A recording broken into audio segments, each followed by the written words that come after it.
سارا 1 ارب لوگ جو برے صغیر میں ہیں وہ ہاسٹیج ہیں اس کشمیر ایشو سے. یہ نظریہ بیس ہے RSS کے نظریے کے اوپر. ان کی آئیڈیالوجی یہ تھی کہ مسلمانوں کو وہ ہندوستان سے ایتھنک کلینز کریں گے. یہ موجودہ ہندوستان میں وہ لوگ کہہ رہے ہیں کہ یہاں مسلمان یا اقلیتیں، مسیح برادری سے بھی وہی ہو رہا ہے.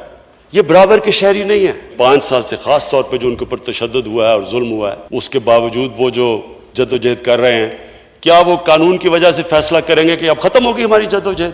وہ ان کو کرش کرنے کی کوشش کریں گے، اور جب وہ کرش کریں گے رد عمل آئے گا. پلوامہ ٹائپ انسیڈنٹ ہوگا.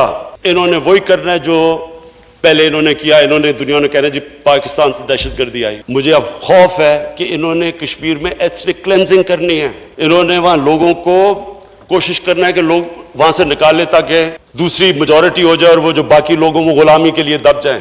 پلوامہ کے بعد جب ہندوستان نے اپنے جیٹس بھیجے اور رات کو بالا کوٹ کے اوپر بامبنگ ہوئی، اب اس وقت ہم یہ سوچ رہے تھے کہ کیا لوگ کیجولٹیز ہوئی، کیا پاکستانیوں کا خون ہوا. ہماری کیجولٹیز ہوتی تو ہماری ایئر فورس نے بھی لاک ان کیے ہوئے تھے ان کے ٹارگٹس جدھر ان کی کیجولٹیز ہونی تھی.